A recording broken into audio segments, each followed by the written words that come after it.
ৰোমাঞ্চো বাস্তৱতাৰ এটি সমন্বয় ARI media Barpeta. Dear viewers, আমাৰ চেনেললৈ আপোনাক জনাইছোঁ স্বাগতম। মাইক্ৰ' ফাইনেন্সৰ ঋণ লোৱা মহিলাৰ বাবে আহিছে ভাল খবৰ। 11 লাখ ঋণ লোৱা মহিলাক 25,000 টকাকৈ সাহায্য দিব চৰকাৰে।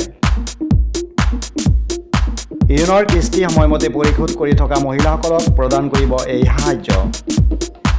1 ডিচেম্বৰৰ পৰা বিতৰণ কৰিব চেক। অসম চৰকাৰৰ কেবিনেটে গ্ৰহণ কৰিছে এই সিদ্ধান্ত। চাওঁ আহক মুখ্যমন্ত্ৰীৰ আজিৰ মন্তব্য।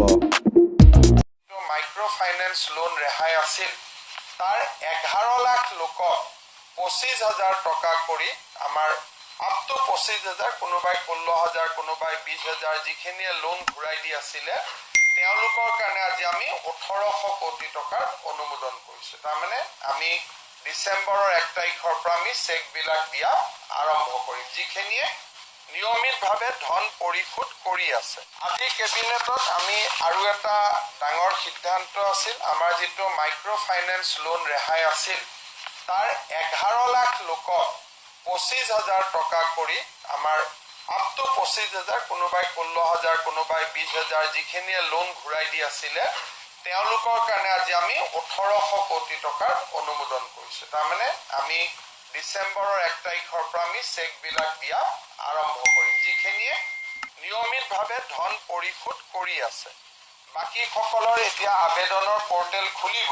আজি কেবিনেটত আমি আৰু এটা ডাঙৰ সিদ্ধান্ত আছিল, আমাৰ যিটো মাইক্ৰ' ফাইনেন্স লোন ৰেহাই আছিল তাৰ 11 লাখ লোকক 25,000 টকা কৰি আমাৰ আপ টু 25,000, কোনোবাই 16,000, কোনোবাই 20,000, যিখিনিয়ে লোন ঘূৰাই দি আছিলে তেওঁলোকৰ কাৰণে আজি আমি 1800 কোটি টকাৰ অনুমোদন কৰিছোঁ। তাৰমানে আমি ডিচেম্বৰৰ 1 তাৰিখৰ পৰা আমি চেকবিলাক দিয়া আৰম্ভ কৰিম, যিখিনিয়ে নিয়মিতভাৱে ধন পৰিশোধ কৰি আছে।